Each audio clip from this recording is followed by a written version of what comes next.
Greetings, creatures of the night, and welcome back to Scream Scene. It's October, the spooky season, and as always, we have some nice treats lined up for you, specifically that we're back. I hope you enjoy this episode we recorded late last year, the last episode we recorded before our long hiatus. It was released earlier this year to our patrons at patreon.com/screamscenepodcast, and now it's here for everyone to enjoy. So thank you so much for listening, and stay tuned for Season 2 debuting through the rest of October. Hello, creatures of the night. As you may have noticed, we've had a bit of a hiatus of the podcast. I have shared more information on our Patreon, but it ultimately came due to extreme burnout on my part from work and mental health struggles. It wasn't intended to happen, and it certainly wasn't intended to last this long. After a lot of recovery, we're ready to come back with what we are calling Season 2 of Scream Scene. But this episode was recorded right before the burnout hit its peak, and we took that break back in late November, early December of 2023. We're happy to be able to share it with you now, and please know that we have taken steps to come back more regularly with new episodes in the coming weeks. Thank you so much for listening, and to our patrons, thank you isn't enough to express my gratitude for you sticking with us during this challenging time.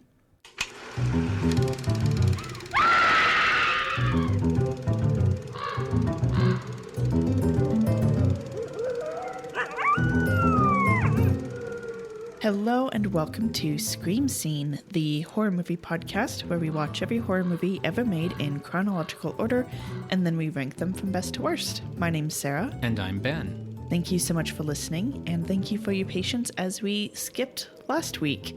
I had to travel a little on short notice for some work stuff, so we didn't have time to get this episode together, but we're here now. How are you doing, Ben? How was the last 2 weeks for you? Yeah, I'm doing well.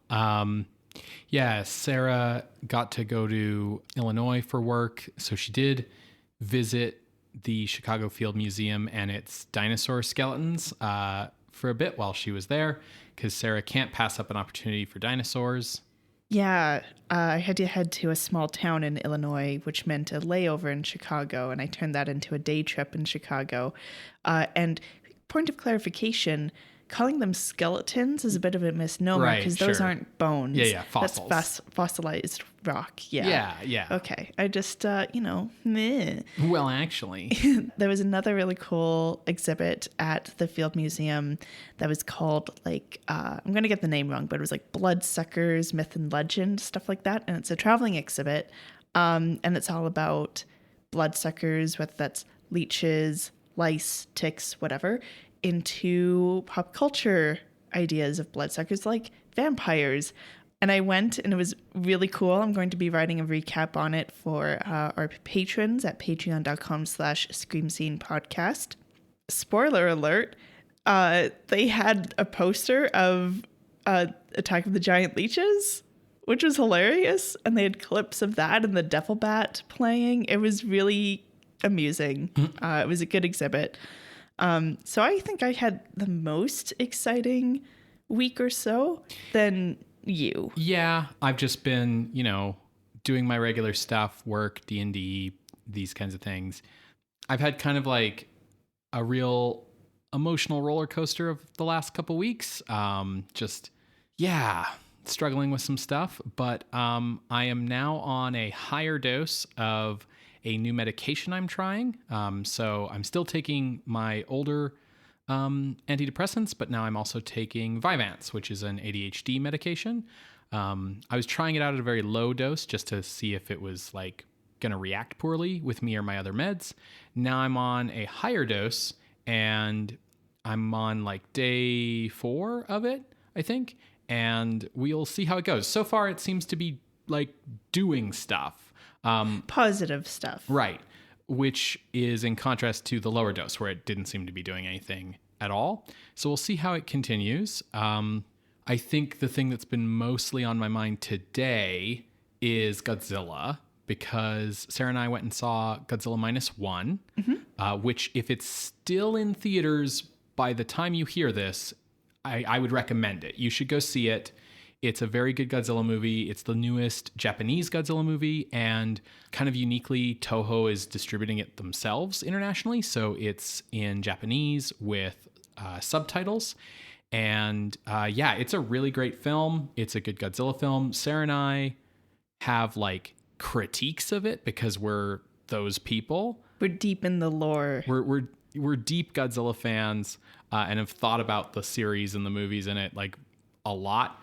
But I think like for a mainstream, like wide North American audience, it is a very accessible Japanese Godzilla film. If you want to like make that transition to like seeing an original Japanese Godzilla film, it's a like retelling of origin feels like the wrong word, but like, you know, it's Godzilla's first appearance again. So you don't have to have seen anything else. And the -1 in the title comes from the fact that they've set it much earlier than normal, like before the original film. It's not a prequel or anything, but they've set it like immediately post-war. So it's like 1947 for most of the film. And the idea being that like the war brought Japan to 0, and then Godzilla comes to kick them while they're down, bringing them to -1. Yeah, I think it's worth checking out. And it's meant that I'm thinking a lot about Godzilla today, which meant that I wasn't thinking a lot about tonight's movie. Why don't you tell us what we're watching? Tonight we are watching The Two Faces of Dr. Jekyll from 1960, directed by Terence Fisher. And this is the Hammer horror Jekyll and Hyde movie. So if there's two faces, I'll watch the left one and you watch the right one. We got to figure out which one is the evil one. And which one always tells the truth. Right. That sounds about right. Yeah. So we haven't seen like a major Dr. Jekyll and Mr. Hyde adaptation for a while. I think mostly what we saw in the 50s was like what I'd call like spin-off ideas. Like there was a Son of Jekyll and a Daughter of Jekyll movie. But it's been a while since the last big one. And interestingly, the 1931 Jekyll and Hyde, which was #1 on our list for a very long time, was just recently bumped off by a movie from this year, which was Psycho. So yeah, Sarah, why don't you give us the Jekyll and Hyde recap? Absolutely. So let me lay the context a little bit about the novella. It was published in 1886 by the author Robert Louis Stevenson. Stevenson was born in 1850 in Scotland. He's a writer who's most well known for Jekyll and Hyde, as well as Treasure Island, published in 1883, and a novel called Kidnapped from 1886. But he also wrote travel nonfiction. He wrote poetry. He was like a writer. Growing up, he was pretty ill, so he was mainly taught by private tutors. He didn't actually learn to read until he was around 7 or 8, but he would tell stories orally to his parents like long before that. Because of his ill health, his family would move around a bit because this is the time period where it's like, oh, the air here isn't good for you. Move to this other place and see how that air does for you. As a young adult, he traveled to America and he met this woman who he just like absolutely fell head over heels for. Her name was Fanny Vandegrift Osborne. She was married at the time, but was looking to leave him because he wasn't a good guy. Because she was American, she was of a lower class, she was married, she already had 2 kids, one of which was like practically an adult by this point. Stevenson's parents were like, don't marry her. What are you doing? And Steven said, I don't care, I love her. So he saved up for 3 years on his own to travel back to the States to marry her. Because he was doing this on his own money, his own pocket, he didn't travel in the best of conditions. And so he was very ill when he finally landed, but they were married in 1880. The next several years until 1887. They moved around, again, due to his health, but that was kind of his most productive time in his life. Case in point, The Strange Case of Dr. Jekyll and Mr. Hyde was published in 1886. Now, at the time of Stevenson's writing, Gothic fiction is making a comeback. Romanticism is really coming into its own. And we also have Victorian morality going on here. So I'm going to give a little bit of context around those things because it's been a while since we've talked about Jekyll and Hyde. It's been a while since we've talked about Stevenson and everything. So the Victorian era is like roughly around 1837 to 1901. It gets kind of tied to Queen Victoria's reign. And as I said, it had a resurgence of Gothic literature because we have Dracula, and here we have Picture of Dorian Gray. And with the rise of Romanticism, that prioritization of emotion and feeling was over rationalism, so like logical thought. Conversely, the Victorian era is when we see a lot of a big boom in the English economy thanks to increased colonialism and all that awful stuff.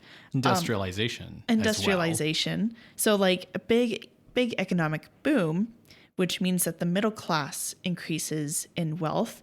And so the upper class and born in money rather than making it rather than making it themselves, they had to kind of reestablish why they're still better than the now wealthy middle class and merchant class. Hence why the morality of the Victorian era becomes very, very strict and has very strict social norms. This morality is very tied to sexual restraint. You have a very strict code of ethics, and the idea of poverty, or I'll say sex work as well, drunkenness, anything that didn't tie to that strict code of ethics was a social ill and a problem in society. Yeah, and it was sort of like, this, if bad things are happening to you, if your situation is poor, it's because you're immoral in some way, probably. Yeah, and there's also a big tie with beauty and morality. Victorian era is a mess in and of itself. But yeah, so that's kind of happening at this same time frame. So the plot of the novel, calling it a novel is a little bit of a misnomer because it was a penny dreadful until it became popular.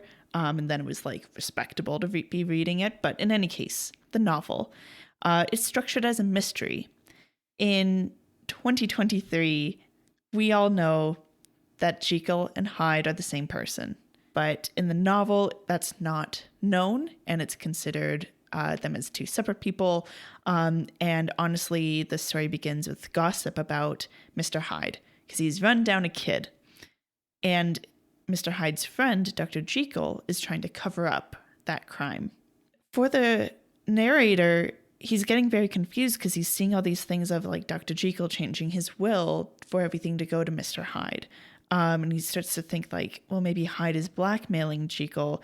And that's why he's getting involved with this heinous man. Because Jekyll is, an upper class doctor. Why is he getting involved with this lower class guy? Hyde then kills a man with Jekyll's cane. This is the Member of Parliament, Sir Danvers Carew. But Hyde is nowhere to be found. Jekyll kind of comes back. He returns to normal activities. Everything seems to be kind of fading away until the narrator finds that one of their friends, Dr. Lanyon, has died of shock after hearing some rumors about Jekyll.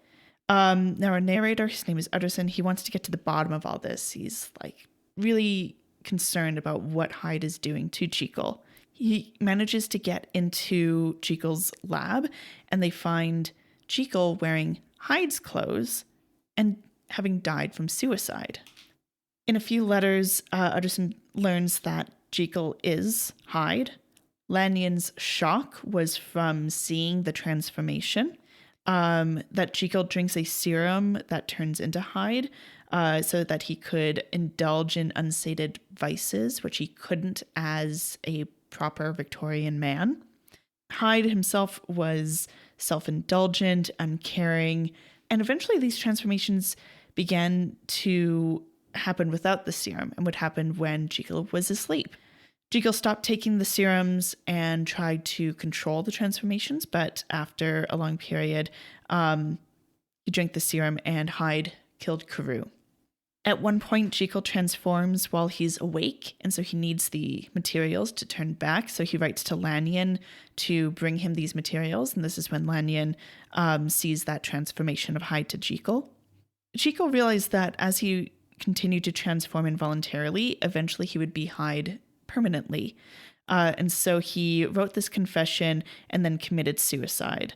And the novel ends with the line, "I bring the life of that unhappy Henry Jekyll to an end," which I just feel like is notable because it's his own life to an end.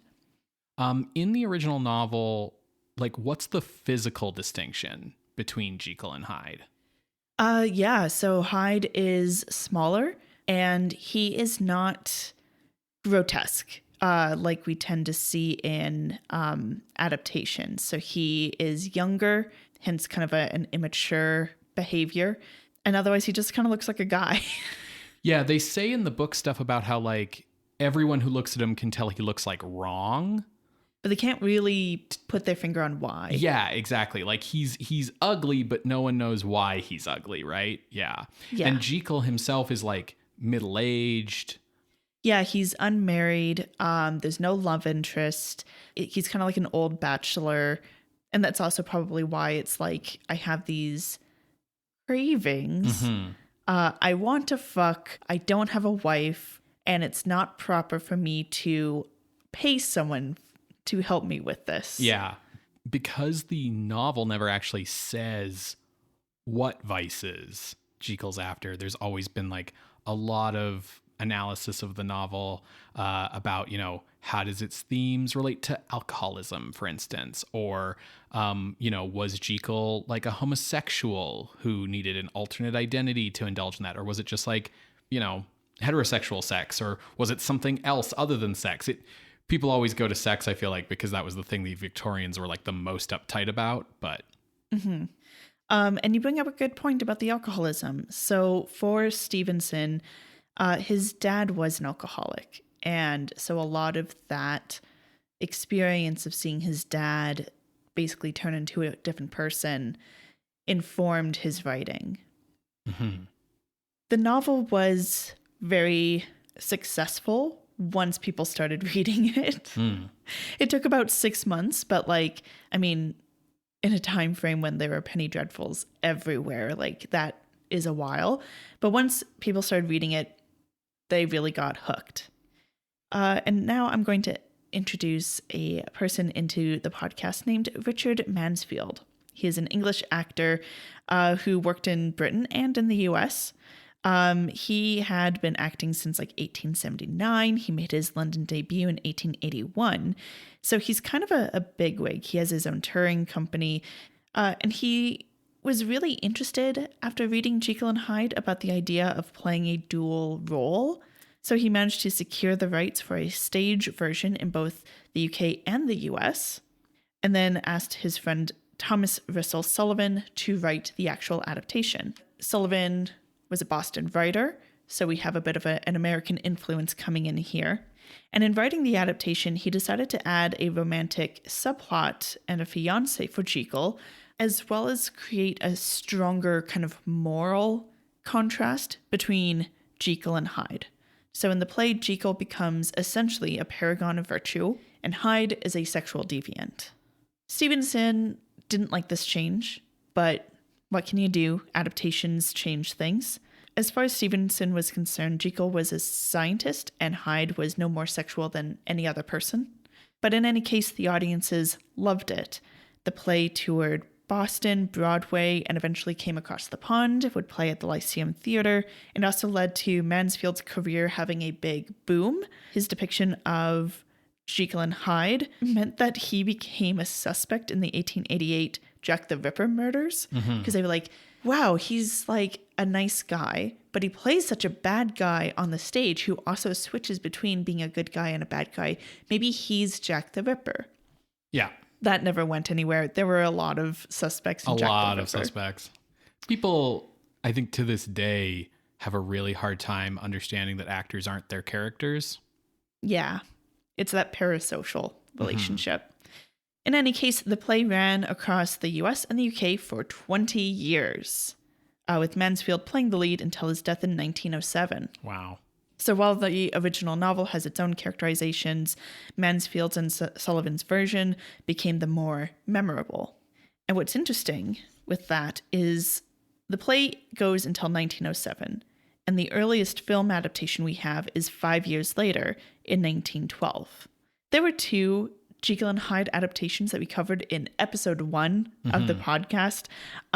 This is the 1912 version directed by Henderson and the 1913 version directed by Brennan. Both of those are in like the 200 range on the list. 1912's version is at number 236 on the list, and 1913's version is at number 272 on the list. Not bad in the context of like the entire list.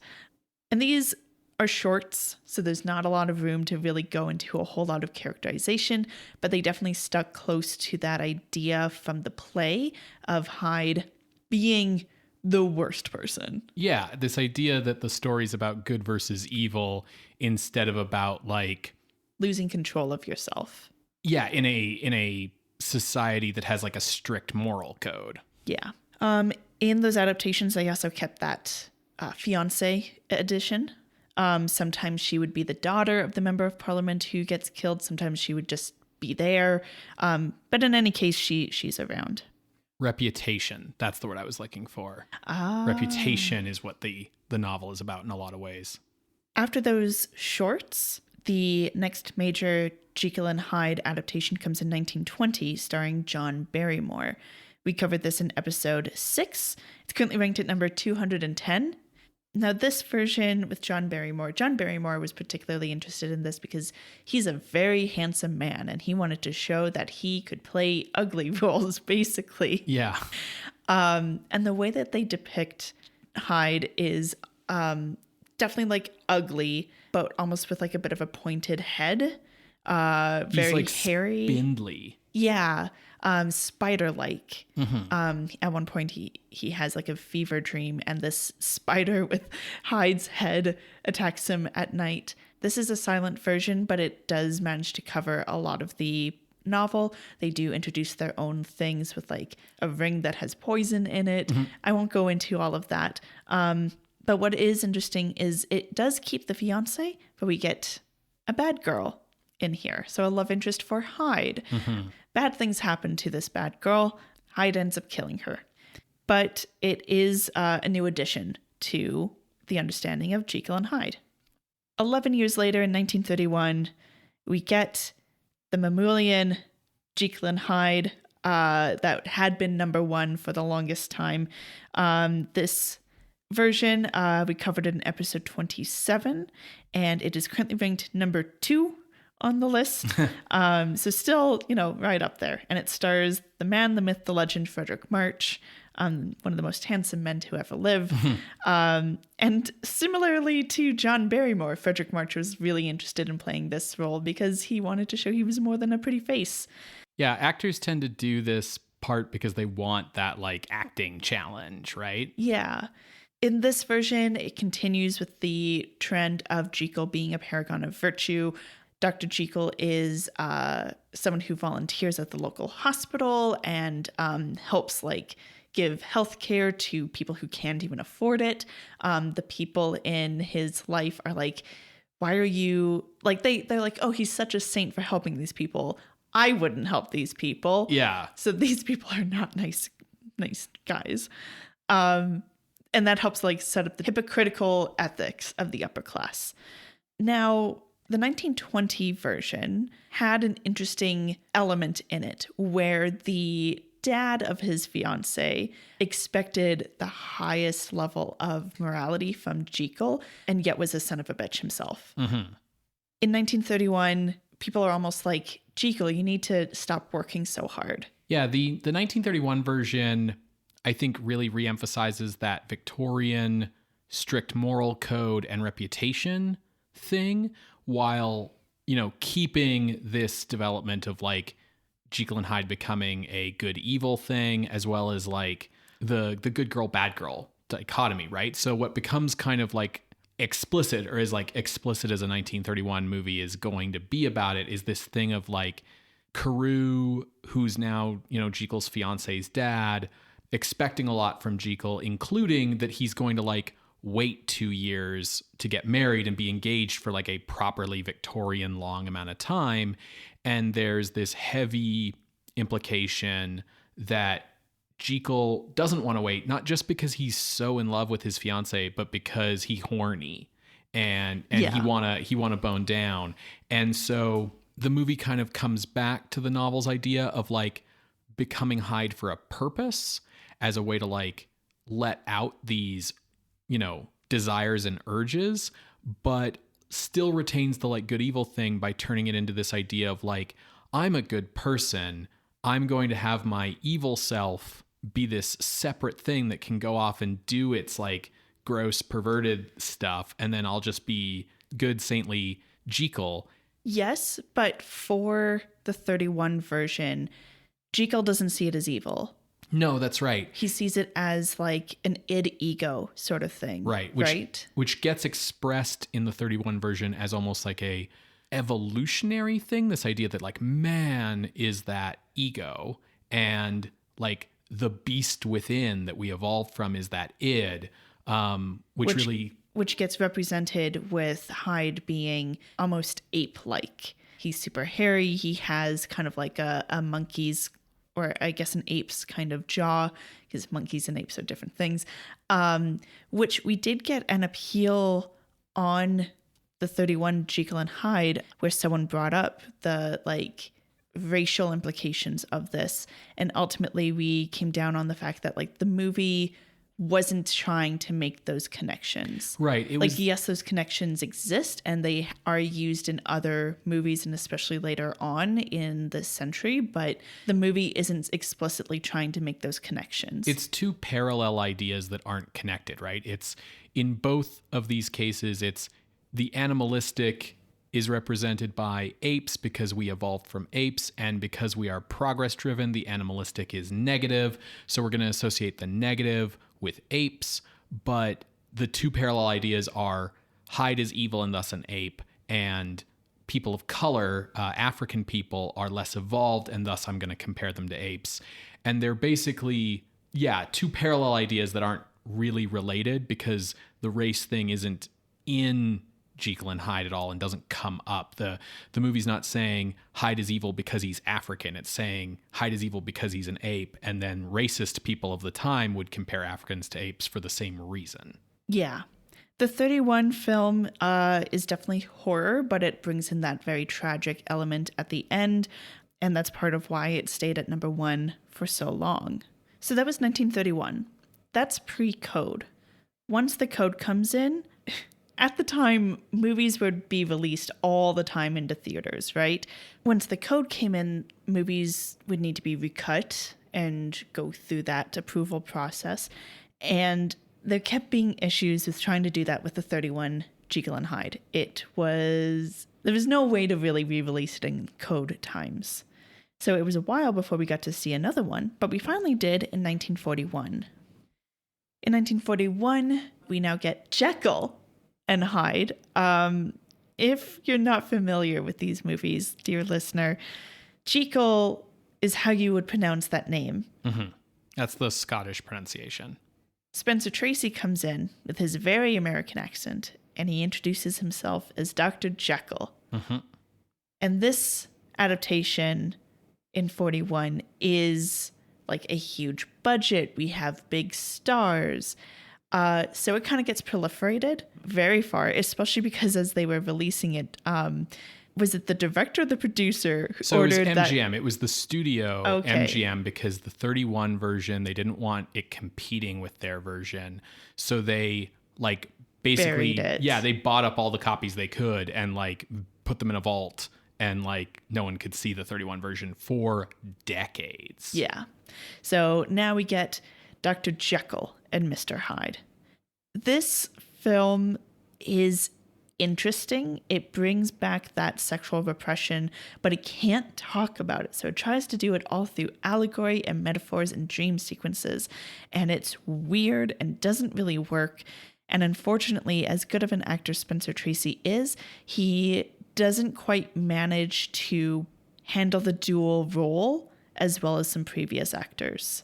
But that's the most recent direct adaptation. And in the 41 version, they did like kind of the most subtle makeup that they had done up to that point. Yeah, he grins a lot. He's like disheveled. He gets sweaty. He gets like goth eyeshadow, and he gets like this big like rictus grin. Like he kind of turns into the Joker, right? If the Joker was like a little under the weather.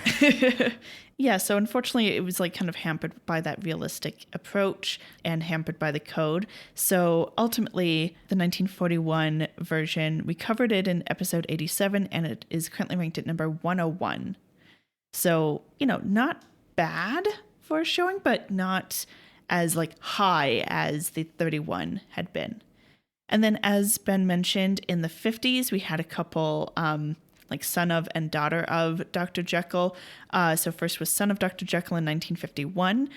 We ultimately determined that was not horror. But what's interesting about that is it was like a continuation of the movie. It takes place right after Jekyll has killed himself. And it kind of deals with the son reconciling with this familial legacy. In the case of the daughter of Dr. Jekyll in 1957, whose writer was the same as Son. And yet the two movies are like not related. Not related at all. They have some similar themes, but what's interesting in Daughter of Dr. Jekyll is the daughter learns that she was adopted and her father was Dr. Jekyll, and she's trying to reconcile that heritage while also being gaslit by Jekyll's friend Lanyon, so he can maintain control of the family estate. So not really related enough to talk about, but I think it's an interesting thing, and I don't know if they'll be related. Probably not, because those are both American films and this is a British film. But yeah, that's Jekyll and Hyde. Yeah, and I think it's like worth noting that, it has been basically 20 years since we got like a straight up adaptation. And, in that time, Jekyll and Hyde is like a stock character. He appears in like Looney Tunes cartoons and he's getting like parodied and stuff. Like it's old hat. Jekyll and Hyde is very old hat by this point. And so we come to 1960, we come to Hammer. Our last Hammer film we watched was Brides of Dracula. And we're in like the same year as Peeping Tom and Psycho. And so, with that and a few other films in 1960, we're really exploring this idea of two-facedness. Yeah. Right? That like Norman Bates seems nice and friendly on the outside, but he's murderous on the inside. Same with the lead character in like Peeping Tom.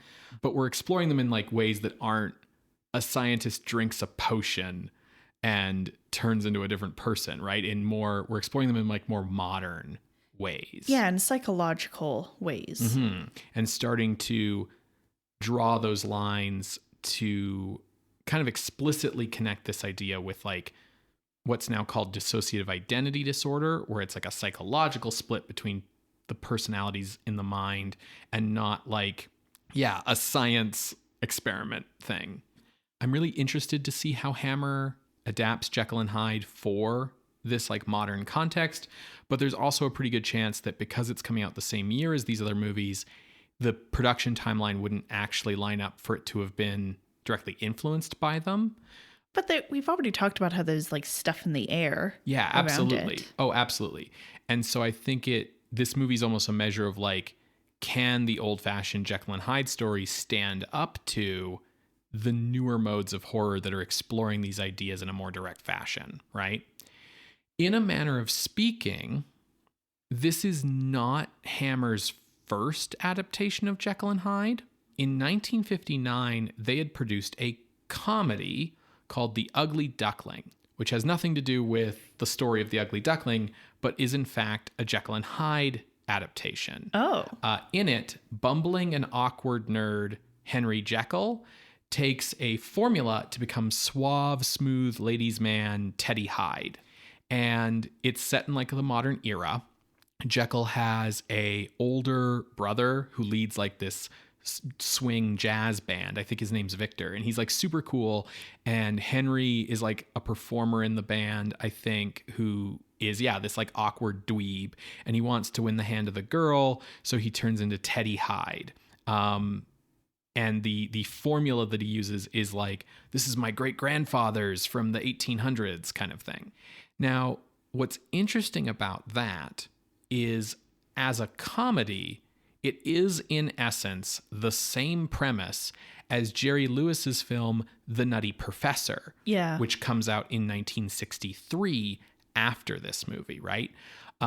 However, The Ugly Duckling was a failure. It lost 20,000 pounds at the box office, whereas The Nutty Professor made $19 million at the box office in 1963, which is why I think Nutty Professor probably was able to get away with ripping off the premise, basically.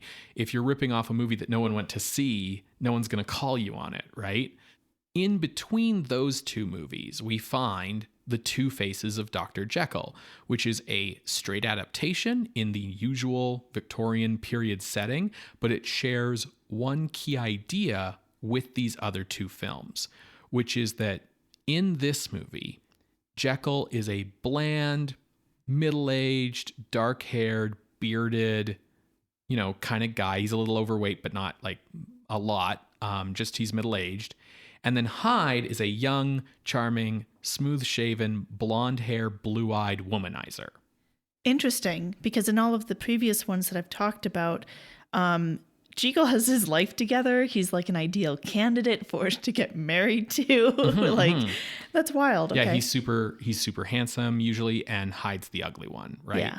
And director Terence Fisher, who, is coming right off of Brides of Dracula at this point, liked this take on Hyde because Fisher had this belief that, evil was attractive to people. And this is an idea we've already seen him explore in his Frankenstein and Dracula adaptations, where Baron Frankenstein is very charming, but he's actually terrible. And the women want to get bit by Dracula, but it is going to kill them. And so it's in line with Fisher's other movies. What's interesting to me about it is that it calls back in a way that might not even have been intentional to the original novel, where Jekyll was kind of this like unassuming, no one would notice him, like middle-aged guy, right? Yeah. But the unique take now is that Hyde is actively like handsome and appealing.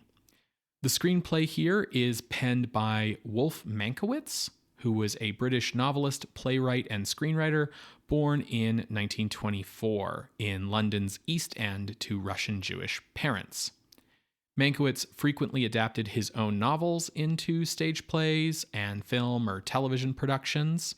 So in terms of behind the camera crew here, Jack Asher is returning as cinematographer. James Needs is working as the editor. Makeup is by Roy Ashton. Production design by Bernard Robinson. Basically all of the standard crew that Terence Fisher has been using for these Hammer horror films since Curse of Frankenstein. So it's the regular gang. The picture's musical score was composed by two friends of Paul Mankiewicz, so none of Hammer's regular composers. David Henniker was a 54-year-old composer of British musicals on the West End, while Monty Norman was a 32-year-old big band singer turned songwriter who had collaborated with Henniker on Espresso Bongo, which was a satirical musical written by Mankiewicz. So basically he was like, oh, you guys need someone to do music. Here's my two musician buddies who do the music and lyrics for my West End musicals. Use them. Mm-hmm. Monty Norman is most famous today for having composed the score for Dr. No in 1962, for which he composed the famous James Bond theme. Okay. Now, originally, Terence Fisher wanted actor Louis Jordan to star in this film. At the time, he was best known for his role in the 1958 film Gigi. Jordan would go on to play Dracula in 1977, and he's probably best remembered now as the villain Kamal Khan in the 1983 Bond film Octopussy. Jordan even did interviews about how excited he was to try the horror genre. This would be something really different. But ultimately, he left the production to star in the musical Can instead.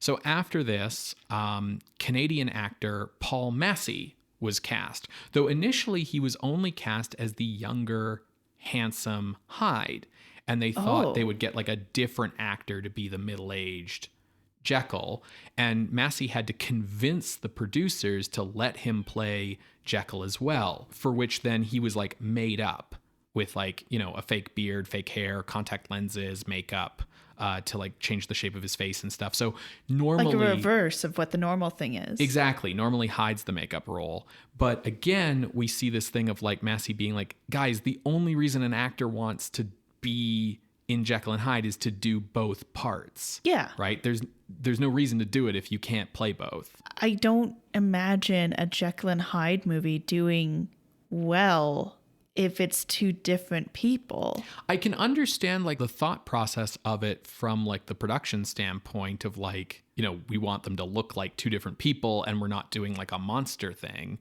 But yeah, from an acting standpoint, it's no, this is the reason you do it, right? And that's what we've seen with every actor who's played the role. So Paul Massie was born in Ontario in 1932. He was the son of a Baptist minister, and he became interested in acting after appearing in church plays for his father. After graduating from McMaster's University, he came to England in 1952 to study drama.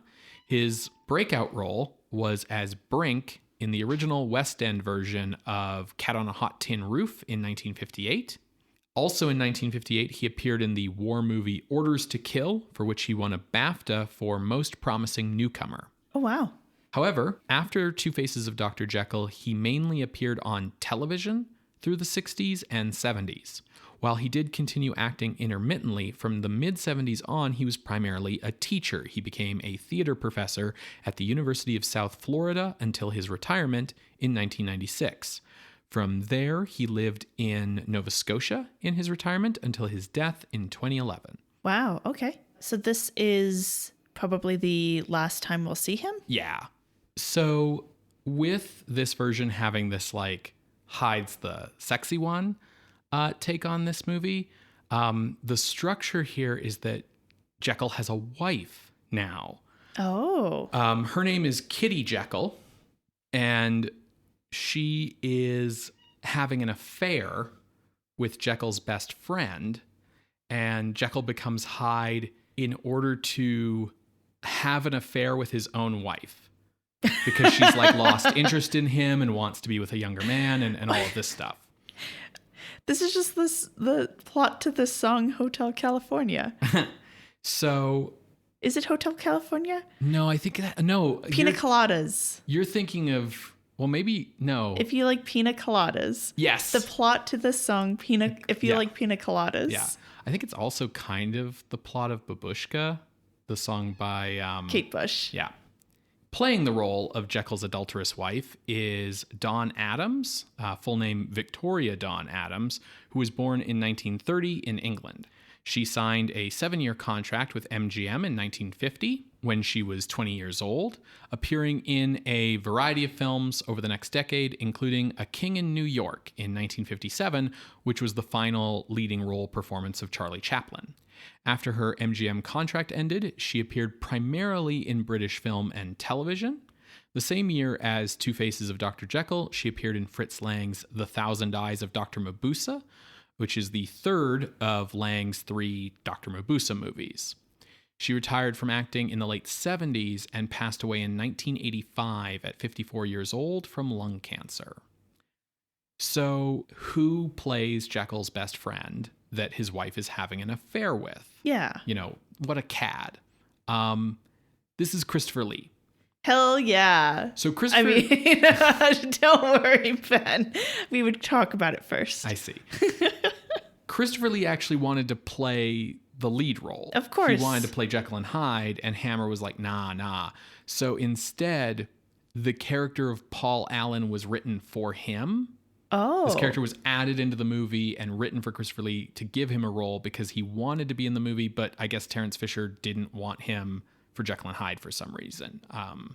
The name of his character, if I haven't mentioned it yet, is Paul Allen, which I have to mention. American Psycho? Yes, because Paul Allen is the name of Jared Leto's character in American Psycho. And I especially need to mention it because that character isn't named Paul Allen in the novel of American Psycho. So do you think it's a reference? So I think it's a reference. Yes. Actor David Kossoff plays the role of Dr. Litauer. I don't know if I'm saying that right because I haven't seen the movie yet. But for some reason, the character's named that, but this is basically the Lanyon character. This is basically the older scientist, conservative mentor who tells Jekyll, don't meddle in things man was not meant to know, blah, blah, blah. David Kossoff was born in London in 1919 to a Russian Jewish family. He was the younger brother of Alan Keith, who is very well known to a certain generation of British people because he was the longest working, DJ's not really the right word, presenter, I guess, on BBC Radio from 1935 to his death in 2003 at the age of 94. Wow. Now, David Kossoff acted on television primarily. He does have a number of film roles, including this, but he was mostly a TV actor. His son was Paul Kossoff, who was the lead guitarist of the rock band Free. And Paul Kossoff died at 25 years old from complications related to his drug addiction. And so David Kossoff devoted the rest of his life to being an anti-drug activist from then on. And he passed away in 2005 of liver cancer. Francis DeWolf, who we have seen before in Hammer's Hound of the Baskervilles and The Man Who Could Cheat Death, appears here once again in basically the same role as The Man Who Could Cheat Death. He's the Scotland Yard inspector who comes in for the third act, while a young 22-year-old actor whose first name was Robert appears in this film in an uncredited role as a bouncer. But I will talk more about Oliver Reed when we cover his breakout role in 1961's Curse of the Werewolf. Oliver Reed. So we got two hotties in here. At least. You haven't met Paul Massie yet. The film was released in the UK on October 24th, 1960 at a runtime of 84 minutes. To fund the film, Hammer had made a deal with Columbia Pictures in the United States. The American studio put up some of the money towards the production in exchange for distribution rights in the US. However, even with the cuts that the BBFC had made, Columbia found it difficult to get this film approved by the production code. And even after cutting 8 more minutes and bringing the film down to 80 minutes, mostly cuts involving sexy dancers and things like that, but also cuts to dialogue. Some lines had to be redubbed. The production code still wouldn't approve the film.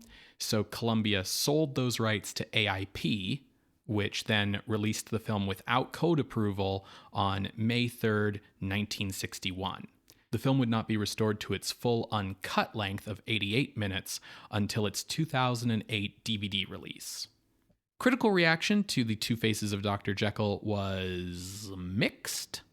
UK critics said that the film lacked wit and competence and described it as silly. In the US, the film's color cinematography and Paul Massie's performance won praise, but the picture was considered to be stodgy and unscary and kind of boring, and the writing was considered to be of very poor quality. Oh no. The film cost £146,000 to make. The film was a financial failure at a loss of £30,000. So it only made just over 100? Yeah. 110? Yeah. Wow. Not good. That's not good. In the mid-1990s, Hammer producer Michael Carreras began work on a remake that was going to be called Hyde, Monster of Desire. But the project was shelved after the screenplay was completed due to the failure of 20th Century Fox's 1990s romantic Jekyll and Hyde movie, Mary Riley. That movie is terrible. It's terrible. Watch it if you want to laugh and hate watch. Yeah, I can see why that would taint the possibility of this. Mm-hmm.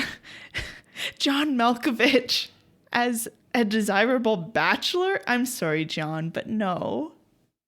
The Two Faces of Dr. Jekyll is available on DVD in Sony's Icons of Horror Hammer Films collection and on Blu-ray from Indicator.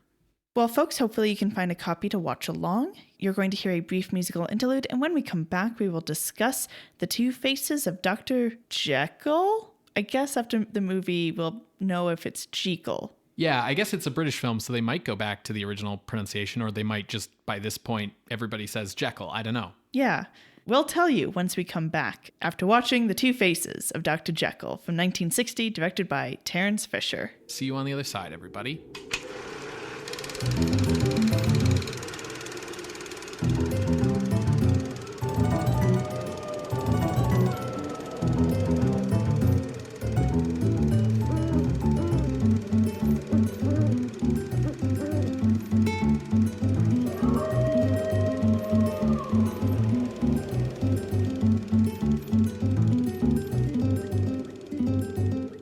Welcome back, everyone, to Scream Scene. We just finished watching The Two Faces of Dr. Jekyll. And Sarah, I'm of two minds about this movie. Yeah. What did you think? I was not a huge fan.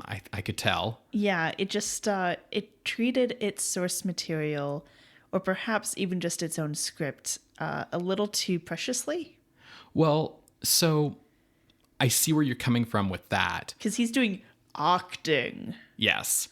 But I also think that, like Henry Jekyll says in the movie about man, this movie is a battle between the movie it would be and the movie it could be. And the result, the movie that is disappointing. Yeah, it is very much disappointing. I'm not mad at this movie. I'm just disappointed. Ooh, that hurts more. Yeah, they do say Jekyll, so Spencer Tracy's legacy continues. Yeah. Which I was honestly like, it could go either way. So I was surprised, honestly. Yeah, let me tell the folks at home what it is about, and then we can dive into the discussion, because I know you said that you had a lot to talk about. Yeah, that's the problem with movies that I'm of two minds about. Yes. And for the record, like, it wasn't that I didn't like it because of its subject matter or any one particular thing. I think it's that disappointment. I think I just wanted it to do something more than what it did. Yeah. I guess that disappointment is from both parents here. Speaking of subject matter, talking about this movie is going to involve discussion of sexual assault. So heads up here at the top for that. So the film, Ben kind of alluded to this, but Dr. Jekyll's whole scientific research is about trying to understand the person within. He doesn't use this language, but you could argue that it's a bit of that ego and id. He starts off by observing children and asking, like, who are we when we don't have, who are we at our most basic level with no social code? And he doesn't say moral code, he just says social code of like what you should do in society. Yeah, he's very clear about wanting to keep this separate from ideas of good and evil, more so just ideas of like, yeah, id, ego. He's sort of missing super ego. Now, of the cast, Dr. Jekyll is our main character, but we also have a few other characters I'll list here. We have Dr. Ernst Latour, who is his mentor, and I think personal doctor. We have Jekyll's wife, Kitty, and we have his friend, Paul Allen. Oh, Paul Allen. It's so hard to take Paul Allen seriously with the context of American Psycho. Paul Allen is a friend, an old friend who keeps asking for money, and Jekyll keeps bailing him out. Kitty says that she hates Paul Allen, but turns out she's actually having an affair with him. But before we go too far down the melodramatic part of the movie, let's stick back to the scientific part. And Jekyll is explaining to Dr. Latour, like, this is what my research is on. This is why I couldn't like continue working at the university. Like I needed to get out of where there's a lot of like these social codes and be on my own in my own lab in my garage and like just be doing my own thing. You know, those fools at the academy wouldn't understand. Yeah. He takes a monkey and injects it with this serum to demonstrate to Dr. Latour that this serum releases the inner person, or inner being, I guess in this case. And I will say that there is an assumption on Jekyll's part here that at the core of every person is aggression. Because he's like, see, the monkey is now showing its like inner being, and the monkey becomes extremely energetic and a little aggressive.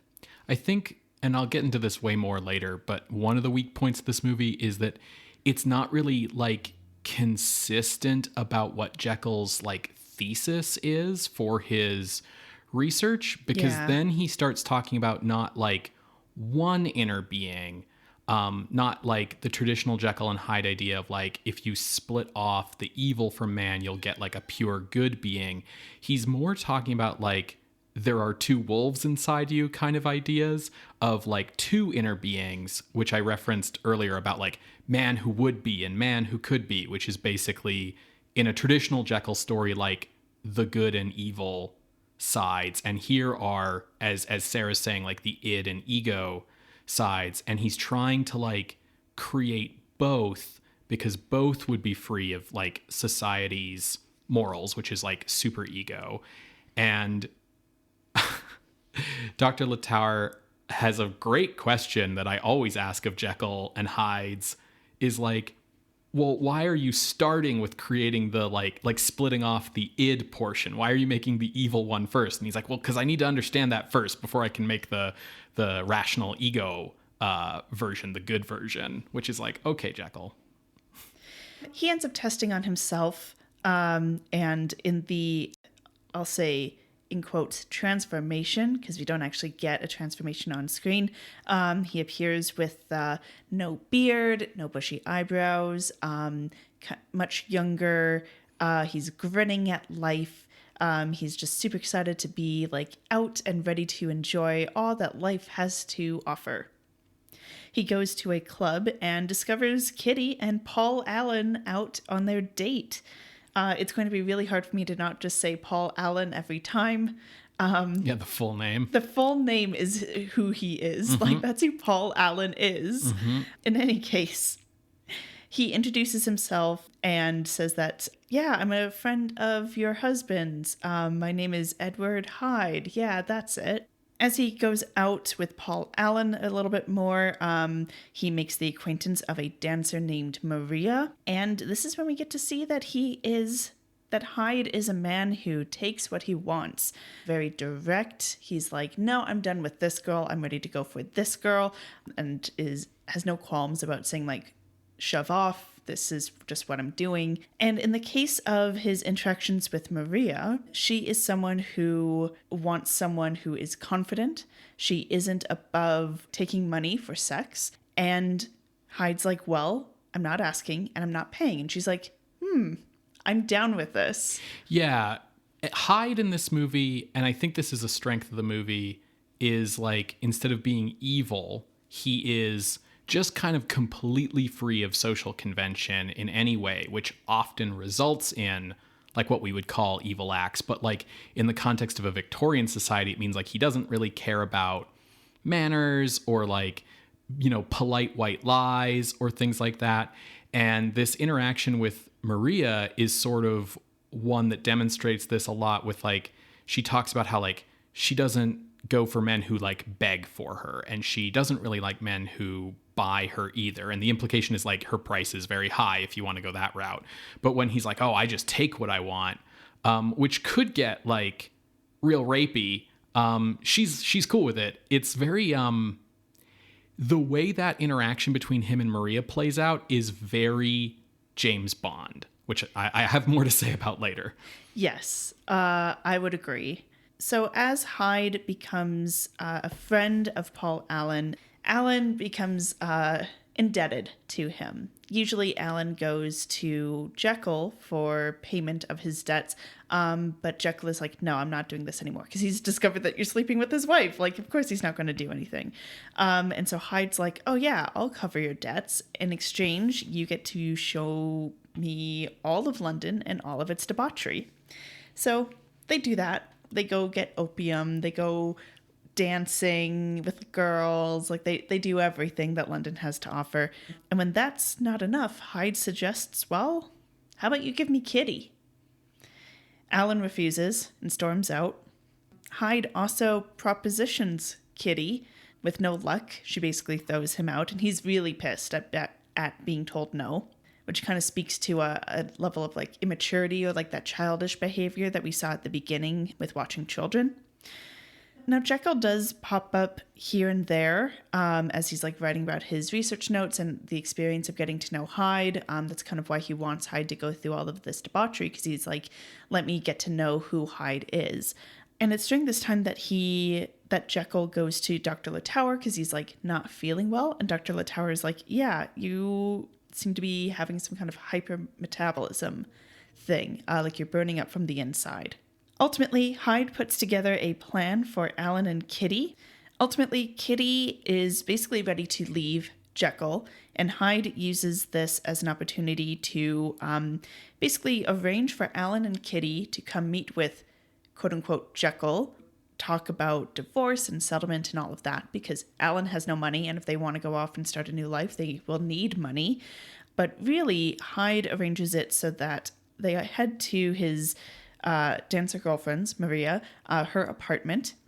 Now, she is a belly dancer, and she dances with a python, which in the context of this movie is a horrifically venomous snake. Hyde traps Alan in a room with the snake, and then he does rape Kitty and then leaves. Maria has no idea that all of this is going on in her apartments. She has been told to go to Jekyll's house, and Hyde meets her there, and they have a great night together. Now, when Kitty awakens from her experience, she discovers the dead Alan, and she is like overwhelmed with everything that is going on, and she ends up falling kind of on purpose off the balcony and killing herself. I think another key detail here is like when she wakes up, she's been dressed in different clothes. Like she's been dressed in what, like in the context of this setting, is very clearly like a sex worker's clothes, as opposed to what she was wearing before. Those could have just been undergarments that she was wearing before. They have like such a Moulin Rouge kind of like vibe that I got the feeling that it was part of like the torture and revenge part of like Hyde essentially saying like, hey, you're a whore, basically. I mean, it all happens off screen, so who knows? Yeah. Now, Hyde is with his girlfriend, Maria, and she says that she loves him. And he's like, I feel nothing. I don't know what love is. I don't know any of that. And she's like, well, that's sad for you, but I still love you. Then Jekyll tries to reassert control, and as Hyde tries to overpower Jekyll, he ends up strangling Maria. But Jekyll does take control just as Maria dies, so then Hyde taunts him as saying, you're the one who killed Maria. They have kind of a conversation with each other, Jekyll and Hyde, through a mirror. And Hyde explains that, I want to be free. So I'm destroying your life. So Jekyll has to go into hiding, and Hyde can take full control. With full control of the body, Hyde lights up the house with fire just as the cops arrive after investigating the club. They're like, hey, this is Jekyll's wife. Let's go talk to Jekyll. And Hyde pretends that he's basically been a victim of Jekyll this whole time. Jekyll was kind of going off the deep end. He brought me here. He lit everything up. He shot himself. I'm a victim here. Yeah, Hyde even gets like essentially like a street worker, like like window washer, to like come over like, oh, hey, can you give me a hand with something? And then like shoots him and then like sets him up at Jekyll's death so that when he burns the place down, there'll be a charred body with a bullet to find. There is an inquest near the end of the film that confirms that, yeah, Jekyll was off the deep end, based on like Dr. Latower's own medical records and everything like that. And so Hyde's like, sweet, now I can go do whatever the heck I want. And as he's leaving, Dr. Latower, and as Hyde is leaving, he kind of has like an attack of like Jekyll trying to reassert control. And Dr. Latower's trying to help. Now, whenever one of the other personalities tries to take over, Jekyll or Hyde begins to speak in the other's voice. So Latower hears Jekyll's voice. Jekyll retakes control in a very violent manner. He says that he has killed Hyde at great damage to himself. He's like super old now, kind of hinting to that hypermetabolism. And he is arrested by police. And that's the end. So there's a lot of, in my opinion, really good and interesting ideas here.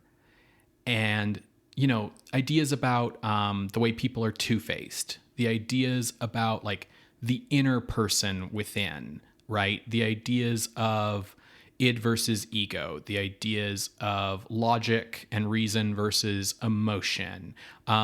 There's a lot of really cool, interesting things that this movie's talking about. It's talking about like moral hypocrisy a lot. It talks about like class divides. There's a lot of really interesting stuff here. And I think, for me at least, the biggest flaw of this movie is that these interesting ideas never fully coalesce into a coherent thesis. Yeah, Jekyll's whole approach to what he's doing is never really explained. It kind of gets hand-waved away because the movie's assuming that you know the Jekyll-Hyde story. Yes, exactly. So it doesn't really take any time or effort to really dig into the science, which, I mean, I understand why, because we have seen it a lot. But it also, as you said, means that it's not clear as to why Hyde is here or like why he's doing anything. I think, you know, one of the problems is that what Jekyll and Hyde as two different characters represent is different in different sections of the movie. And they're all really cool, good ideas, but they don't actually connect well with each other.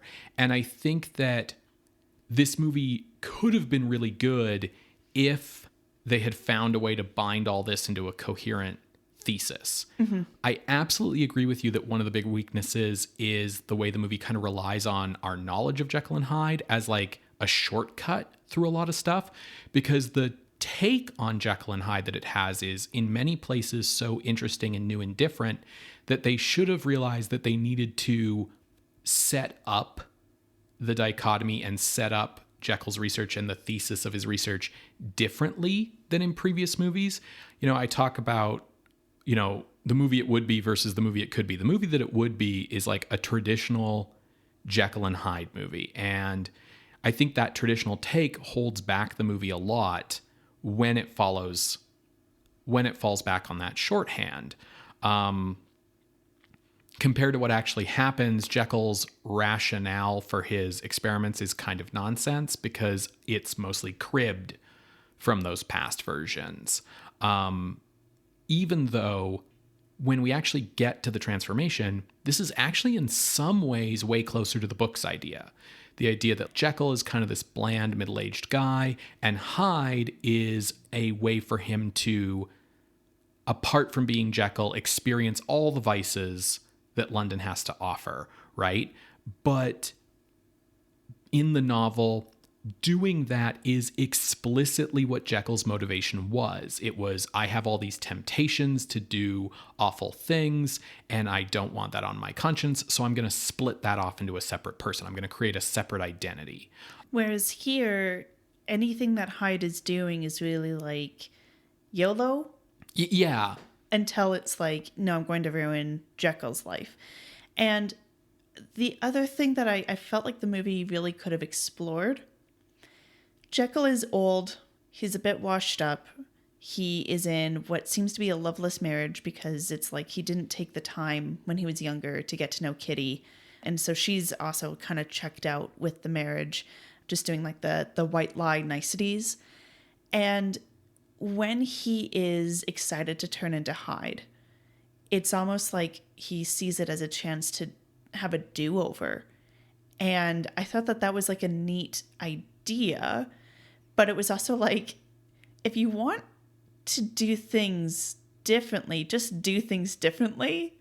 You know, like, oh, you want to reestablish a relationship with your wife, then just do that. Yes, there's problems here where, like, and you don't again, need to have an alternative personality to try to fix your life. Like, you can just start fixing your life. Well, it's like, so the movie, you know, gives us a different Jekyll than like the saintly Dr. Jekyll of past versions.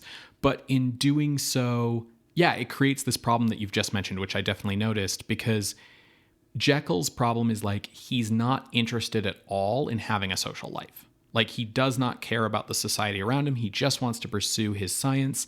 And his problem with his wife is like, why aren't you interested in just sitting around at home and watching me do science?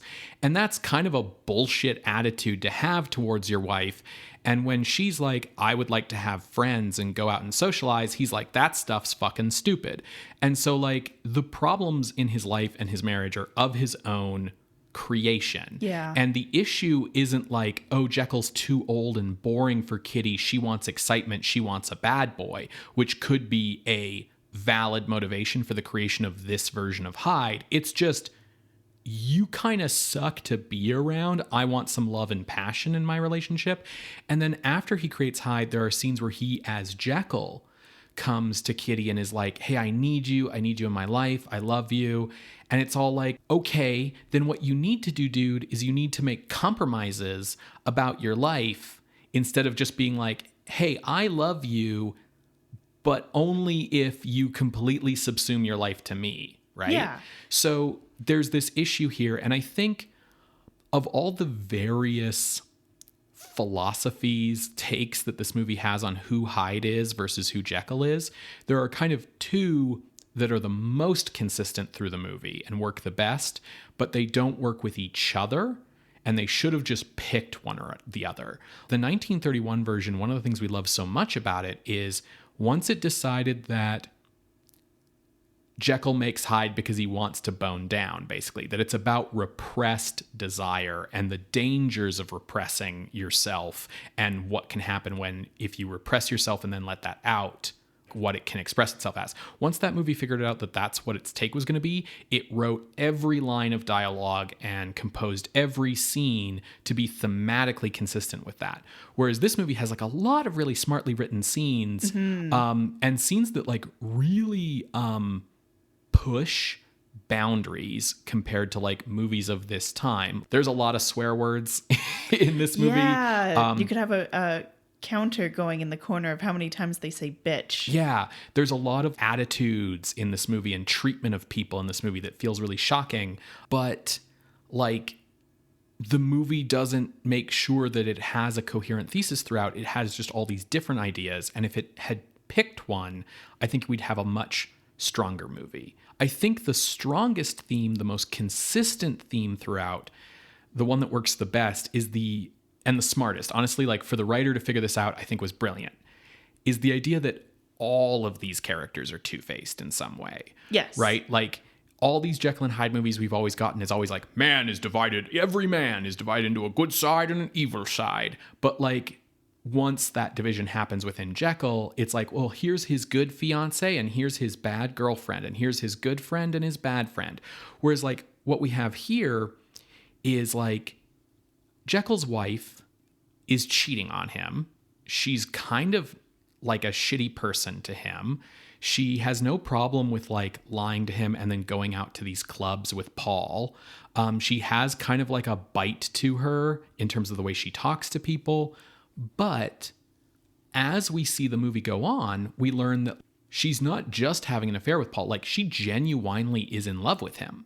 And similarly, like Paul is a cad. He is getting into all these gambling debts and losing money, taking Kitty out on dates, and basically is getting his best friend to pay for his own affair with his wife. And that's a shitty thing to do. And he's kind of mean to Kitty and not like a great guy and has no problem cheating on her and stuff. But we also see that he genuinely loves her, right?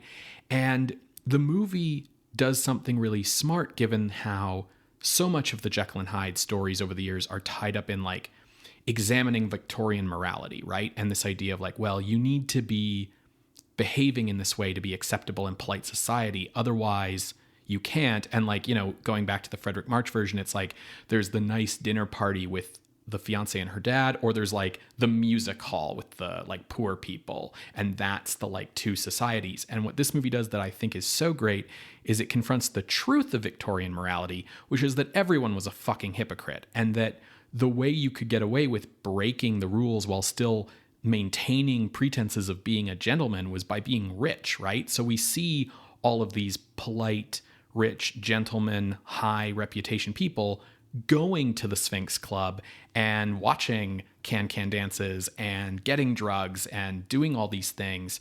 And this is such an astute observation here.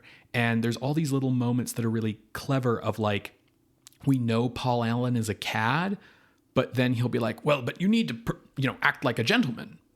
You can't speak to gentlemen like that. Or like he cares about his gambling debts because they're a debt of honor, Yes. Like, so even though he's breaking the rules of this Victorian society, he is still part of that society. And the difference is Hyde is not. He does not care about this society. And I think one of the best observations in the movie is there's like a line where the police are asking about Hyde and someone says, well, he was always a perfect gentleman. Because, yeah, he's not mean or nasty about what he does often. He's just very matter-of-fact and pleasant about it because he doesn't give a care. fuck. Exactly. Yeah, that was something that was interesting with this Hyde depiction. He is calm and he's usually smiling, and he'll be kind of smiling at you and saying like, I don't give a fuck what you think, which in a different context would be an admirable thing. Like at one point he is telling off this lady who thought she was going to get paid for the night. And he's like, I don't really give a fuck about you. Yeah. And like that very light, lilted speak. And it was very funny. And I think the scene was like painting it as funny. But in that same tone of voice, when he's with Maria, he's like, I'm not asking. Yeah. It's really interesting. And the way that he was, I'll say childlike in the way that he's like, oh, wow, like what interesting things will I get up to tonight? In the same way that a child is excited, like, oh, sweet, we're going to the amusement park. But also the way he got very childlike in a tantrum when people said no, I thought was really interesting. He has like kind of that dispassionate approach to life until he doesn't get his way. Now, we've brought up American Psycho a few times because of the Paul Allen tie. And I just want to say that like in American Psycho with Christian Bale's character, he clearly has a mask. And the thing about Hyde is that there is no mask. For both Jekyll and for Hyde, they're just being themselves. There's no like mask that they're trying to hide behind. So that pleasantries element that Hyde is bringing, that's not a mask. That's just him, as you said, direct and matter of fact. I think that of the strengths of this movie, one of the biggest ones I think is Paul Massie's performance as Hyde. And unfortunately, one of the disappointments of this movie is Paul Massie's performance as Jekyll. So to start with talking about the good, which is Hyde in this case, ironically. So yeah, Hyde, like you say, he always looks like he's about to burst into like an inappropriate laugh. The smile that he gets is the smile of someone who's trying not to smile at some thing that is amusing you that you know you shouldn't be amused by, or like he's just bemused by this hypocritical society that he finds himself in. You know, he watches people twisting themselves into pretzels to stay polite while doing a bad thing, and he just has this grin on his face like, wow, that's stupid. Why are you bothering with that? I love how calm he is, like you said, this lack of affect, how light he feels. He's unburdened, he's unconcerned. Massie makes this choice to make Hyde's voice literally lighter in pitch than Jekylls, which is like an interesting switch from the idea of like, you know, the deep voice is the villain, right? I'm Batman. Yeah. What it really boils down to, and I'm glad you brought up American Psycho again, is that this Hyde is not like a monster like the 31 Hyde. This Hyde is a psychopath. Yeah. Straight up, he's a psychopath. And I think what's interesting here is to look at the distinctions of behavior that the movie draws between Jekyll, Allen, and Hyde. Because Paul Allen is a cad who breaks society's rules while still playing by them, as I mentioned earlier. Jekyll is free of society's rules because he's a recluse and he's chosen just not to participate in society. Whereas Hyde is free from those rules because he doesn't really so much break the rules as just not care about them. He's just not playing the game.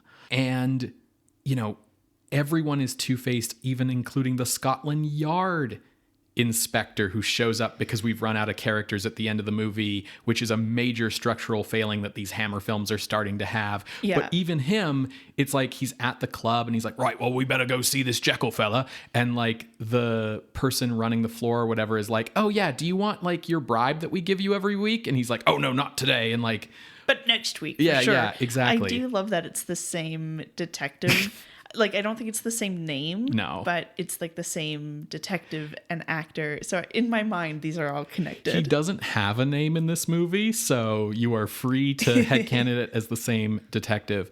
What's interesting here about Hyde and Massie's performance here compared to previous charming evil figures in Hammer is that Hyde is like empty. Right? There's nothing there behind the eyes. He's perfectly charming until he does something vile. And once he's doing that, I feel like the audience reaction that you feel is like disgust at this person. Whereas with Frankenstein and Dracula, they were charming despite their natures. You saw them doing terrible things and you liked them anyway. Whereas Hyde is attractive and he's confident and, you know, he's smooth and easygoing, but we don't like that about him because he's using it to do awful things. Yeah, it brings it a little close to the Dorian Gray movie. Yeah. Because that was like, okay, I have this painting, so now I don't have to worry about the social norms of the day, and I can just go out and be an awful person without fear of it damaging my soul. Mm-hmm. Though what's different, I'm thinking of that the movie that we've watched. Yes. What year is that? 45 or 40, so. Okay, just to like specifically call out what I'm referring to, everything comes crashing down on him as a result. Whereas Hyde, his only comeuppance is because Jekyll happens to take control at the last minute. There's otherwise no comeuppance in the sense of like your deeds have caught up with you. Right. Because at the end, Jekyll is still like the person who's pinned as having done all of these things. And I think that's really different for Hammer. And I suspect it's because they went outside the studio's normal creative agents for the writer of this film. They brought in Wolf Mankiewicz. It's not, Jimmy Sangster. Right, exactly. And so the Hammer films normally have this like actually very strong conservative moralistic tone of like evil will be punished and we have to fight for good. And because Mankiewicz is interested in pointing out the hypocrisy of Victorian society, part of that becomes the idea that like, yeah, Hyde can get away with all of this because he's handsome and he's charming and he's polite. Right? And rich, because Jekyll, like in the novel, makes him the benefactory of his will. And I think the way that Hyde is charming but empty makes him a much more, unbelievable psychopath. And all through the movie, watching the way he interacted with characters and women especially, and just because this is a movie from 1960, he's James Bond, or it's also the same kind of confidence as Don Draper. Yeah. That like, I'm better than you. I don't care about what you think of me because I am so confident. And yeah, like you brought up, like, I don't care what people think of me is oftentimes something that we see as like an admirable quality. But this movie shows how like that can also be a negative quality, because then you have very little reason to not care. Yeah, you act out, right? And you know, he's like Bond or Draper until the moment that you realize that there's no feeling behind the eyes. There's no moral code here. I really like the moment when he is in bed with Maria and saying like, I don't feel anything, because he still has that smile on his face of being very matter of fact, of like, I don't know love and I also don't care to. Yeah. I really appreciate that the movie took a moment to give that element to him. He just has desires. He just has wants, but he doesn't really have needs. And there's a great moment where he's beating Oliver Reed to death. Well, he doesn't actually kill him, but like Oliver Reed's basically a pimp who is angry about Hyde's like aforementioned treatment of the woman you mentioned who thought she was going to get paid for the night and doesn't. And Hyde starts like beating him over the head with a candlestick or something, like a metal candlestick. And there's a moment where like Paul Allen has to stop him because he's like, hey, you don't want to actually like kill this guy, do you? And it's like Hyde never even thought of that. Like, why wouldn't I, right? I do really like in this movie the formula subversions, that it's like it's Jekyll who intrudes on Hyde, right? Instead of normally it's like we see Jekyll running around trying not to transform into Hyde, and here it's Hyde running around trying not to transform into Jekyll. In past movies, every time he turns into Hyde, he would usually look worse. The makeup would get gruesomer, and here it's the opposite. Yeah, Jekyll's appearance degrades. He gets older and more haggard. Instead of like Jekyll having two different women who want him, so he splits into Hyde to satisfy both, it's Hyde who wants two different women at the same time.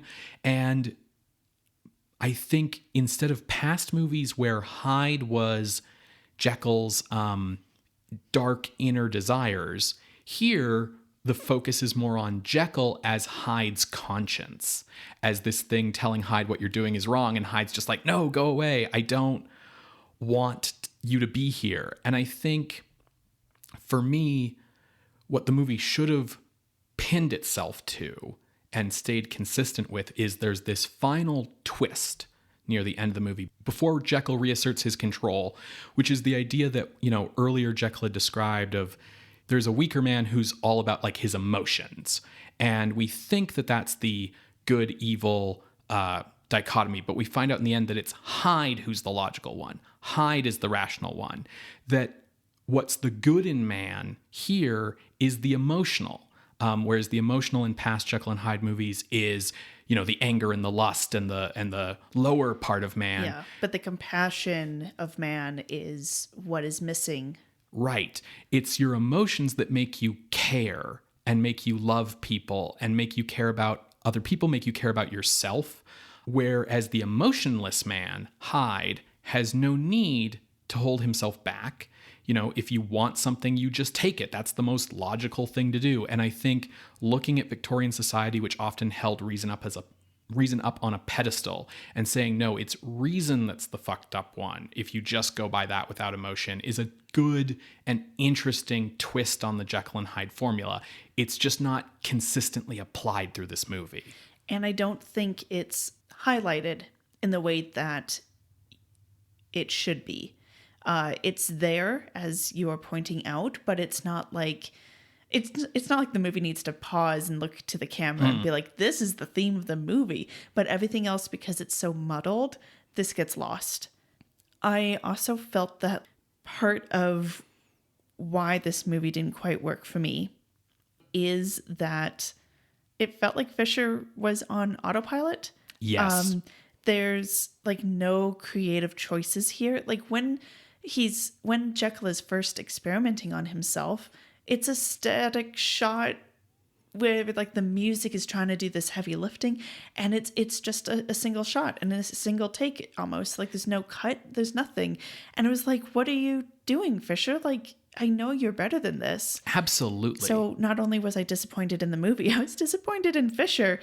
And yes, the music really does try to do heavy lifting as a result to try to compensate, but it typically does not fit tonally for what this movie needs, which is a horror movie score.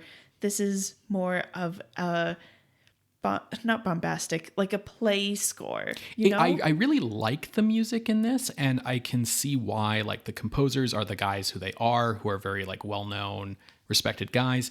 It is the score for, like, a tragic drama. Yeah. And yeah, the problem with how bombastic the score gets is exactly the way that it doesn't match the filmmaking, which I totally agree with you. It's surprisingly inert. Like, there's no life, there's no exciting shots or angles. There are some exciting lighting choices, but I feel like that's not coming from the director. That's coming from the cinematographer. Yeah, a lot of scenes are just done in like long held wide shots. There's very little in terms of camera movement or interesting camera angles. The most exciting as in like active camera and active editing, is with the can shots. Yeah. And like when Maria's doing her belly dance. And like it just feels like Fisher is shooting this in a style that says, I just want to get this take and move on. Like, I'm just going to get what I need to make the movie, and that's it. And it was very, very disappointing. It was something I absolutely noticed. I totally agree with you on. And not only is the music trying its best to fight against this, the editing is really going over the top to try and fight against this. We've got like not only regular wipes, but like star wipes and like other like Windows Movie Maker ass transitions to try and like give this movie some kind of visual interest. But then the editing is bad because it like holds on long shots for way too long. And then when stuff that's interesting happens, it cuts away way too fast. Yeah, I will say that the star wipes and the square pan thingy that was going on with the editing, they had to do that by hand. Yeah. So there is a level of effort. It wasn't just like, yeah, I don't know, just throw some random shit. It is effort, but it feels like it's and it is during the montage of let's go full debauchery. So I feel like there is a purpose there, as much as we both disagree creatively with it. Okay, that's fair. Yeah. With this really inert filmmaking, the effect ends up being, I think, one of this movie's other fatal flaws, which is that the pacing is awful. This is an 88-minute movie that felt, when I was watching it, like it was 2.5 hours. That's kind of what I meant when I started at the top saying that it took its material too seriously, because a lot of the moments where you really feel like the pacing isn't working is when Paul Massie's really giving it his all as Jekyll and being like, oh, the tragedy of my life. Oh, what am I going to do? And like really, he's not purposefully milking it or chewing scenery. He's really trying as Jekyll, but it really just doesn't quite work. And the fact that it's like, I get it, let's move on, because they've already served us shorthand. Mm-hmm. So then it's like, yeah, I get the shorthand. Why are you then milking this when you've already given me shorthand? Let's get to the fireworks factory. You've already said like, hey, we're going to get to the fireworks factory. Absolutely. There's so much here that feels like filler. Like these scenes where Massie's performance becomes over the top, it's not his fault. The fault is that the movie's not cutting away. Like, it feels like they just let the cameras roll and they were like, okay, struggle with yourself internally, say things like, who am I? Or I don't want to go back or whatever. And like, just, go. And this is like a really typical thing in filmmaking. You'll just let the actor kind of go for a bit and then you'll edit down from that to what fits what the movie needs at that time. And here they don't edit down. They just give you the full thing. It feels like the movie's trying to lengthen itself at any means possible, like how the snake dancing scene goes on forever, or the fucking can dance goes on forever, and we don't care. Yeah, we really, really don't care. There's too much of this filler. When you said in the context setting that they had to make cuts because of like the violence, I'm like, where? Yeah. Where's the violence? I knew that they had been asked to make all these cuts from the dance sequences, and reading about them, it was like, well, it's the censorship board asking, so clearly it's about how sexy they are. And now I'm like, no, the censors were just fucking bored, dude. They were like, listen, you need to cut this 10-minute dance sequence down to like half a minute, guys. And like, for clarification, like, yes, I understand that there's violence, and particularly the violence with Kitty. I did appreciate like the level that they had in there, and like they didn't go too far, because that would have felt really lopsided because there's no other violence and it's just directed towards this one particular woman. There's an issue here because I think a lot of the events in this movie needed to happen sooner. Yes. And then the movie needed to ramp up more. Like, I'll talk about the Kitty thing in a bit because it's kind of a separate issue, but it feels weird saying this. On a structural and creative level, with the thesis this movie was going for, she should have been raped sooner. If this movie is presenting this idea that like Hyde is free of social construction and morals and just takes what he wants, it doesn't really make sense that in the first scene that he's alone with her and she says no, he gets like really upset and runs away. It does make sense for the childhood tantrum, I didn't get what I want interpretation that you talk about, but that's not consistent with the I'm the logical man who just takes what he wants interpretation. And I think that overall the Hyde, Paul, Kitty love triangle confuses the movie because of the way that it mismatches theme and motivation. Because if Hyde is here to exact some sort of elaborate revenge scheme against Paul and Kitty, like he's the Thomas Jane version of the Punisher. But it was also specifically towards Jekyll, which also wasn't made clear by him until after he had done these things. So I was like, why are you doing these things? You're supposed to be rational. What's the logic behind this? Right. Is Hyde, the movie talks so much about like the inner person, but Hyde doesn't seem like a side of Jekyll that Jekyll is hiding, right? Which is normally the case. And Hyde's resentment of Jekyll doesn't really make as much sense as usual, because it's not like Jekyll is repressing Hyde other than just not wanting to turn into him. So, you know, the way that he's against Jekyll at the end, it only makes sense in the sense of like a blackmail-ish kind of scheme of like, okay, well, reasonably, you need to stay as me because now I've made you look like a criminal. If learning that Kitty loves Paul upsets him, which is what it does in that scene where she says no, she also tells him then that she loves Paul and he gets really upset about it. And if he's frustrated that Kitty, you know, won't say yes to him, won't love him, then he's not the unburdened psychopath that is presented in the rest of the movie. And so if you wanted it to be about the repressed desire and loving Kitty, but he can't have her, and creating Hyde as this way to try and get at her, then that needed to have been Jekyll's motivation to create Hyde to begin with, right? There should have been like a very, you know, Jekyll sees that Kitty and Paul Allen are together. Kitty expresses that she thinks Jekyll's boring. He creates this Hyde identity to be, you know, more confident and young, and goes after Kitty and then is rejected and creates this revenge scheme. That would all make sense, but it doesn't fit with philosophical thematic stuff about the nature of man or whatever that the movie's doing. And so if it wanted to be that and stick with that, then they needed to change how Hyde reacts to these things and have him be a lot crueler a lot sooner, and then move on from things like petty revenge schemes to bigger acts of debauchery and violence and stuff that would ramp the movie up more. Yeah, I think there's a discussion to be had about whether this is horror or not. I think it is horror, particularly when the audience feels disgust with what Hyde is doing. But what you've just described would have definitely made it a horror movie, right? Whereas this is kind of like a wishy-washy, you know, it's horror, but it's boring. There's this like struggle in the movie between how far it wants to go. Like the script pushes a lot of boundaries in how it depicts upper class hypocrisy. how it speaks frankly about matters of like sex and love and desire and marriage and money and class and vice. And it has all this like very frank language. And it gives us what like should be the scariest incarnation of Hyde yet. But then the visuals and the filmmaking is pulling punches everywhere. Yes. Like when Oliver Reed gets beaten, it's in a wide shot from an angle where we can't see his head getting struck in, right?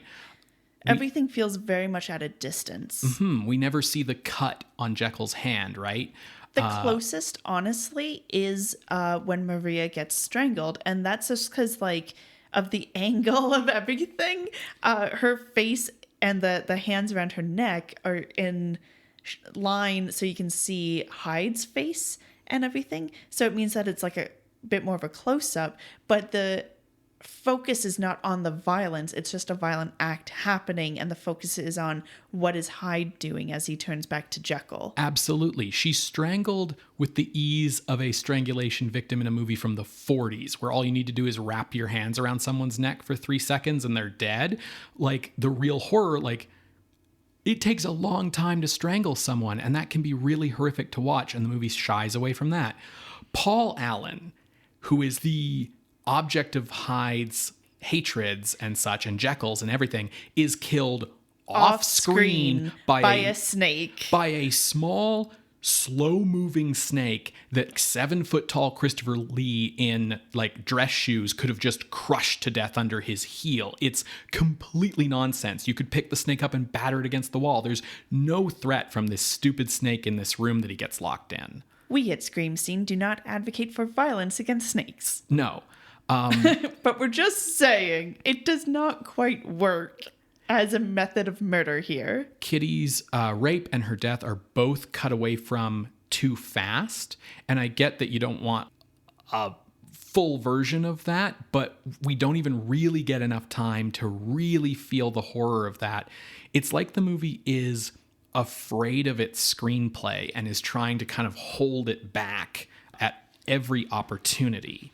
So with its pulling its own punches, both creatively as a visual language and thematically, it also is just kind of like salt in the wound that Massie is just not good as Jekyll. Part of it is the makeup is really bad. And I don't know how they made his voice lower. I think he's doing it himself, but it limits his performance as well.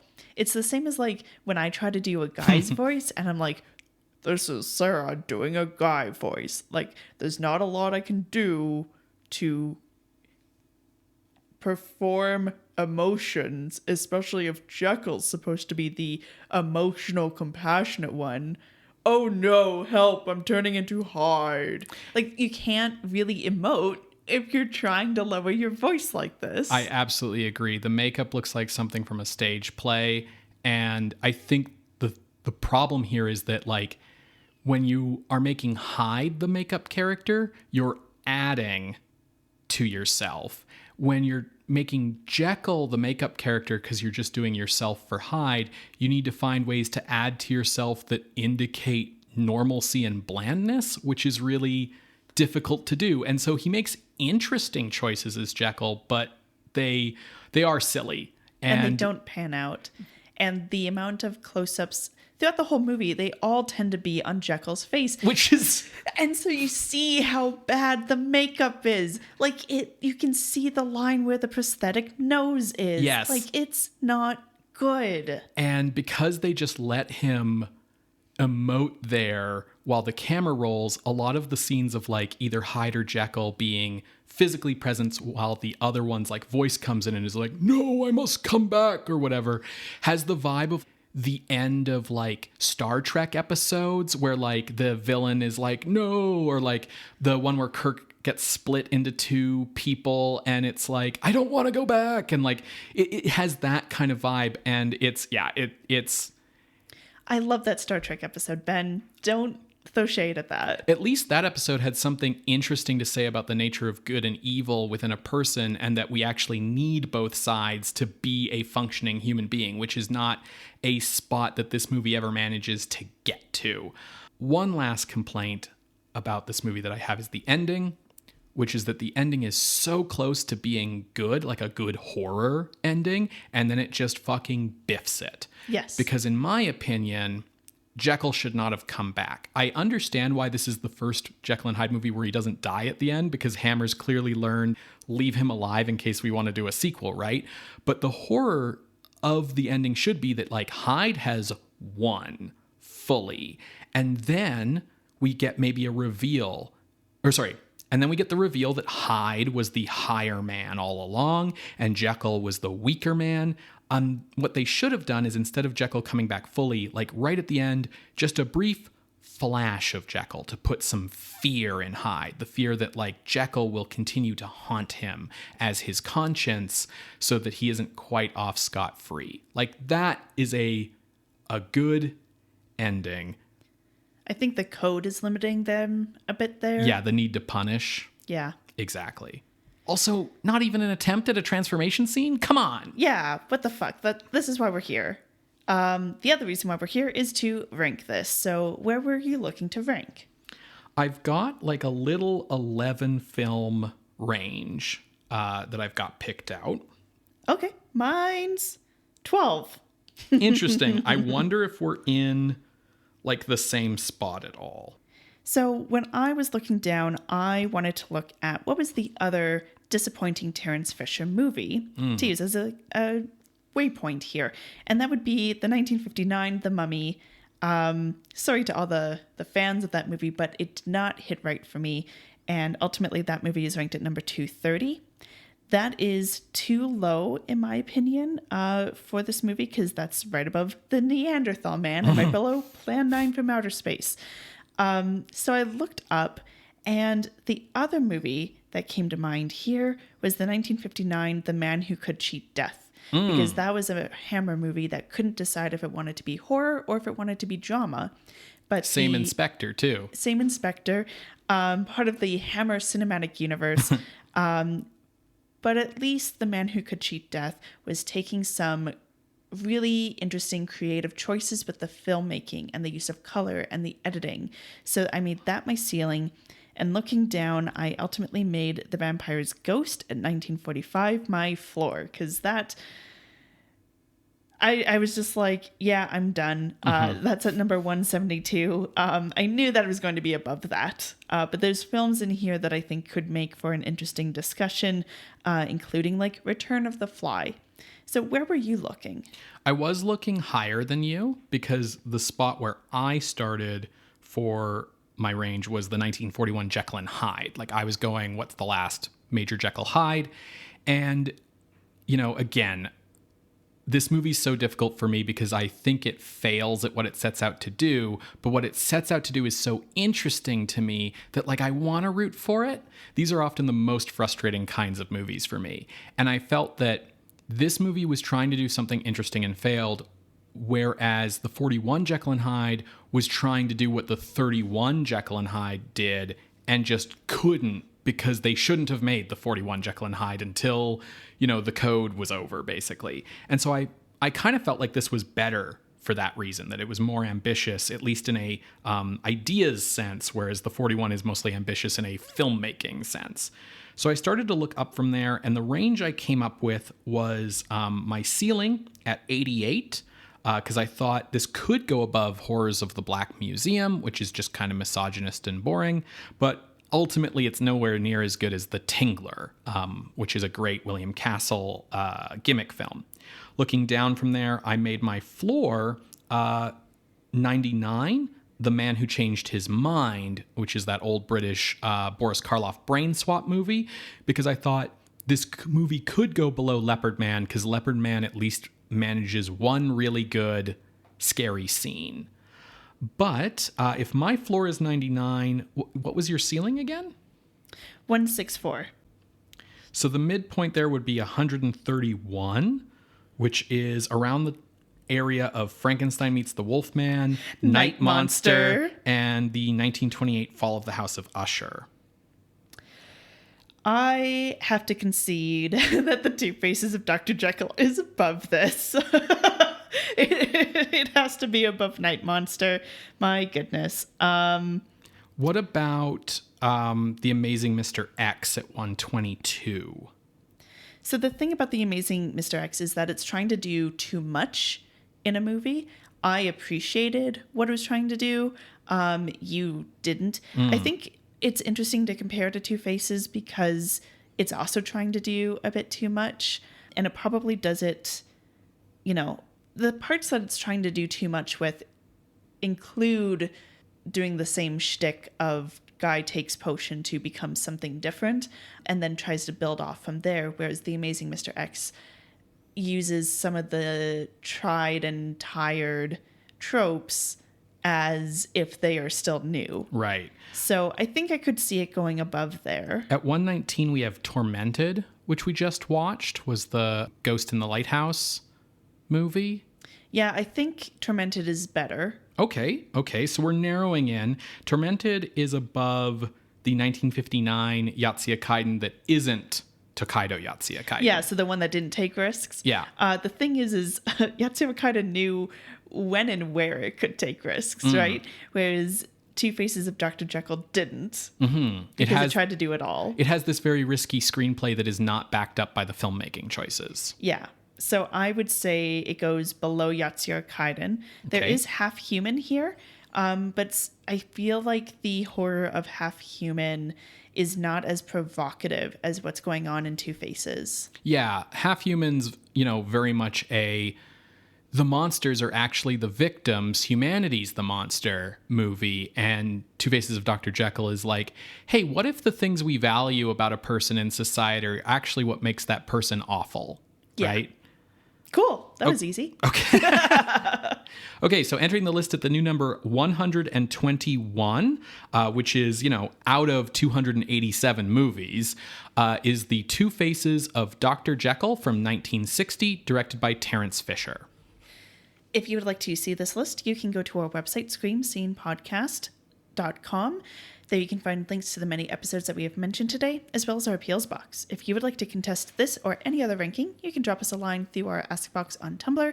You can reach out over email at screamscenepodcast@gmail.com, or, just say hi on the street. Scream Scene updates every Wednesday on Apple Podcasts, Google Podcasts, SoundCloud, and Spotify. You can also subscribe through our RSS feed, and it helps the show out if you leave us a rating or a review wherever you can so that the show gets promoted to other people. You can also promote the show to other people yourself by talking to them online or just, in person about how great the show is. And if you really like what you hear and want to help us out, you can head over to patreon.com/screamscenepodcast, where you can become a patron of the night for as little as $1 a month. Patrons at the $5 and $10 level get access to regular bonus content, and there's a huge archive of amazing content there at patreon.com/screamscenepodcast. So what are we watching next week? Next week, Sarah, we are watching our first film from South Korea. Oh. I've never seen this movie, but the director of Parasite cites it as one of his favorites. Oh, sweet. It is called Hanyeo, or The Housemaid, and it's generally considered one of the best South Korean movies of all time. And I'll get to give the history of South Korea, because we're post-Korean War, right? Yeah. Yay. Great. We will see you then, Creatures of the Night. Bye. Bye.